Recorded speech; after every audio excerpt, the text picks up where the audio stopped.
Nada es casualidad, todo se relaciona. Para saber más, debemos unir los cabos sueltos. Momento de reencontrarnos con Ricardo Changala, que nos propone hoy un largo viaje en el tiempo de Versalles a Versalles, y ya nos va a estar contando de qué viene en esta jornada la charla. Ricardo, bienvenido una vez más. Como siempre, un gran gusto estar contigo, con la audiencia y con los colegas. Viaje Bueno, en el tiempo. una firma en Versalles y lo traes a propósito de otra firma en Versalles. Así es, estamos atando cabos históricos y otros cabos que ya analizaremos. Y A ver, algunos que quedaron sueltos, capaz. y unos cuantos que a saber qué va a pasar. Pero lo primero que quiero decir es que, claro, seguramente le pasa a cualquier ser humano en cualquier momento histórico, cuando están ocurriendo episodios o hechos tremendamente relevantes, uno no tiene muchos elementos para darse cuenta porque los está viviendo, ¿no? Este, Claro. a mí me parece que esto que está ocurriendo ahora y que vamos a comentar, tampoco soy muy original, más de una persona dice lo mismo, son hechos realmente de una relevancia enorme que lo cambian todo. Y por eso lo quería traer hoy a este espacio que tenemos, ¿no? A ver, en el año 1919 se firmó el Tratado de Versalles, que mirado en perspectiva es tal vez de los documentos, los tratados más importantes del siglo XX, si no el más importante de todos, porque ahí pasaron muchas cosas. Eh, Normalmente se menciona a ese tratado como el que pone fin a la Primera Guerra Mundial o que formaliza el fin de una guerra mundial, eso es cierto, pero ahí pasaron muchas otras cosas no menos relevantes. Se creó la Sociedad de las Naciones, se fundó la Organización Internacional del Trabajo, en épocas donde había capacidad para vincular las condiciones sociales de las personas con la conflictividad, ¿verdad? Eso ya hoy mucho no está sobre la agenda, por lo menos en primer lugar. Pero además, y esto es a lo que me quiero referir, eh, en ese tratado, donde las potencias dominantes impusieron sus condiciones sobre la potencia derrotada, que era el Imperio Alemán, condiciones humillantes, francamente, ¿no? Tremendas. Hay que recordar que hasta hace no muy poco tiempo Alemania siguió pagando consecuencias o compromisos que asumió en esa época a los países que habían ganado la guerra, ¿no? Estamos hablando de más de un siglo de deudas que siguió pagando. Pero no solo un tema de deudas, sino muchos otros aspectos. Pero aparte de todo eso, y a eso me quiero referir, en ese Tratado de Versalles de 1919, también hubo un nuevo reparto del mundo, como solían hacer esa época los imperios o las potencias coloniales, ¿no? ¿Qué Claro. ocurrió? Eh, entre los que no ganaron la guerra, digamos, se encontraba el Imperio Otomano y el Austrohúngaro. Entonces, territorios que los turcos o otomanos tenían bajo su protectorado o dominio hasta esa época, dejaron de estar bajo ese dominio y pasaron a otros. Concretamente, lo que hoy conocemos como Medio Oriente. Irak, en fin, toda la zona que hoy ocupa Israel y Jordania, etcétera. Bueno, toda esa zona, incluso parte de lo que hoy es Irán, al norte sobre todo, pasó del dominio otomano, turco-otomano, a ser un protectorado inglés-francés, básicamente. Estoy simplificando, pero para que nos entendamos. Eso es lo que dio origen que en el año 48 se cree el Estado de Israel, porque son los británicos y los franceses, pero sobre todo los británicos, los que conceden, digamos, ese territorio por una serie de factores y razones que ahora no vamos a analizar, y los franceses presentes en el Líbano. Por eso en el Líbano hay una presencia de la cultura francesa relevante que tiene que ver con aquella época. Entonces, esto hay que tenerlo bien presente. Ese tratado de Versalles tiene que ver, digamos, que son aquellos polvos que traen estos lodos, de alguna forma. No siempre se menciona esto, pero es muy importante referirse a esto. Entonces, no deja de ser bastante simbólico, no sé si es casualidad, no sé si alguien lo pensó, pero que en Versalles, ese lugar Emblemático. magnífico, emblemático, suntuoso, que además, digamos, refleja una época inexistente ahora, pero tampoco existía en la época que se firmó ese tratado, porque ya no había monarquía en Francia, pero bueno, refleja esa época imperial francesa también, ¿verdad?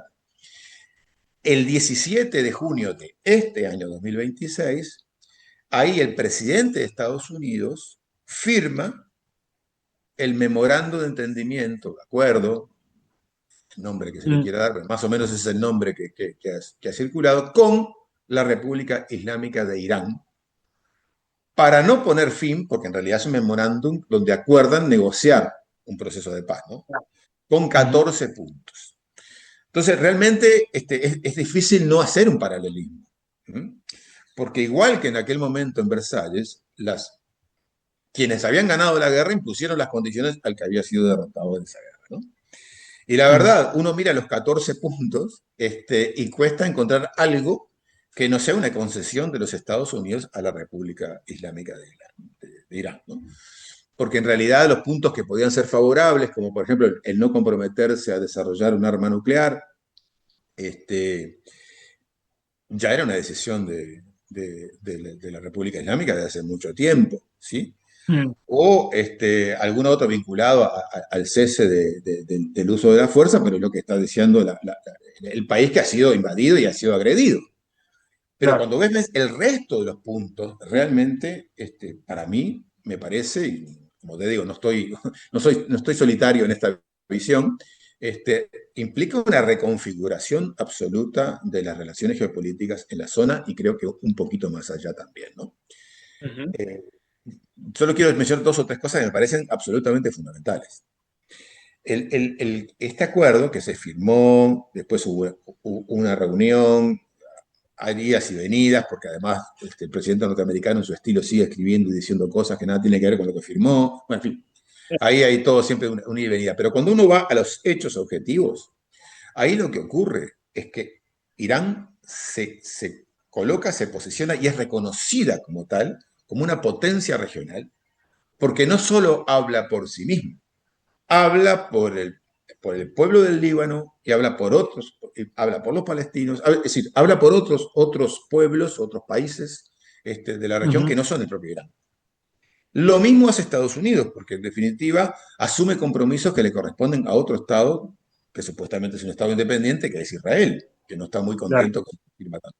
Entonces, cuando vos miras eso, observás una reconfiguración geopolítica impensable, pero impensable hasta hace 4 o 5 meses o menos. Inimaginable. Claro, y pasamos de anunciar el exterminio de una civilización en forma absoluta, que fue lo que dijo Donald Trump que iba a hacer con Irán, con la civilización persa milenaria, a este documento que se ha firmado. Probablemente pocos de los puntos que están ahí realmente se cumplan a cabalidad, porque probablemente van a haber nuevos episodios, van a haber más guerras, porque esto no va a terminar la guerra, porque sigue habiendo causas profundas para los enfrentamientos, pero claramente genera una condición completamente distinta de lo que había antes. En particular la relación, como te digo, de la República Islámica de Irán con sus vecinos de los países del Golfo Pérsico y con Arabia Saudita, que están mirando las cosas de otra manera ahora, porque efectivamente lo que tienen ahí al lado, el vecino que tienen al lado, ha demostrado una potencia militar, una potencia política, una capacidad de negociación que era poco creíble que hubiera ocurrido hasta hace muy poco tiempo. Así que de aquel Versalles a este Versalles no solo pasó mucho tiempo, sino que hay muchas novedades para este boletín y es bueno tomarlo en cuenta porque estamos viviendo el inicio de una nueva época. Y según tu mirada, Ricardo, ¿cómo pensás que puede llegar a comportarse Israel producto de este acuerdo donde, bueno, lateralmente tiene su impacto también? Tú lo mencionabas allí al pasar, pero cabe pensar que Israel se va a quedar quieto, digamos, en estas movidas.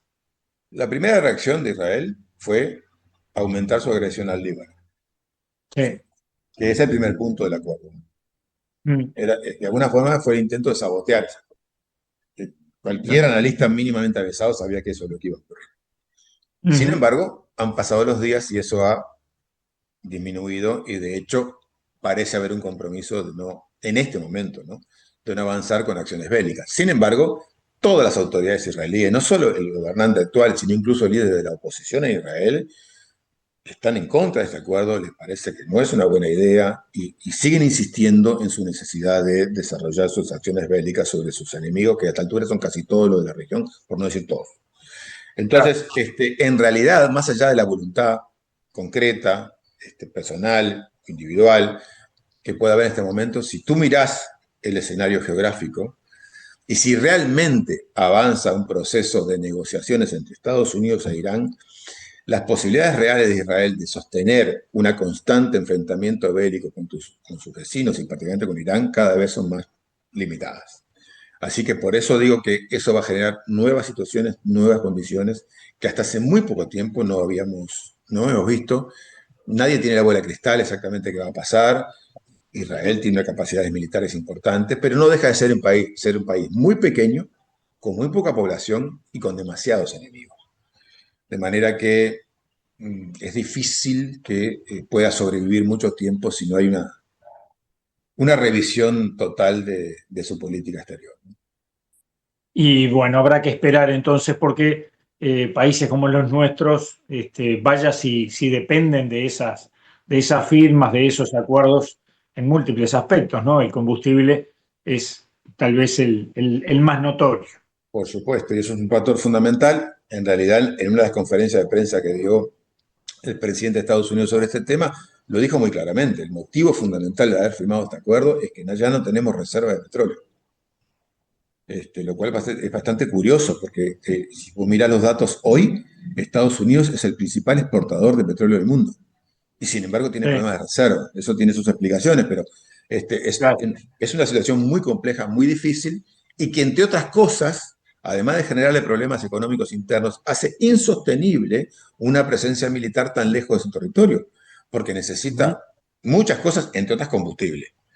De manera que la situación ha madurado de tal forma que es razonable pensar que va a haber cambios significativos en esa zona y seguramente en otras partes del mundo también. Estaba pensando en Venezuela, ¿no? Claro, pero ahí en Venezuela uno de los problemas que tiene Estados Unidos es que para realmente desarrollar una compra, digamos, llamémoslo así, del petróleo venezolano de manera importante, tendría que modificar y actualizar y mejorar todas las instalaciones petroleras de Venezuela, que por el mismo bloqueo que Estados Unidos hizo durante mucho tiempo, no lo tiene. Entonces no es algo que Claro. pueda ocurrir de un día para el otro.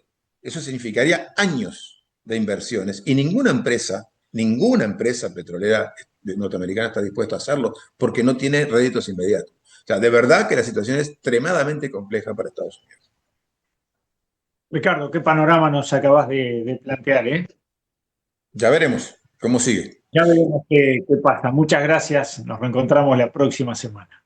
Un abrazo. Otro para ti.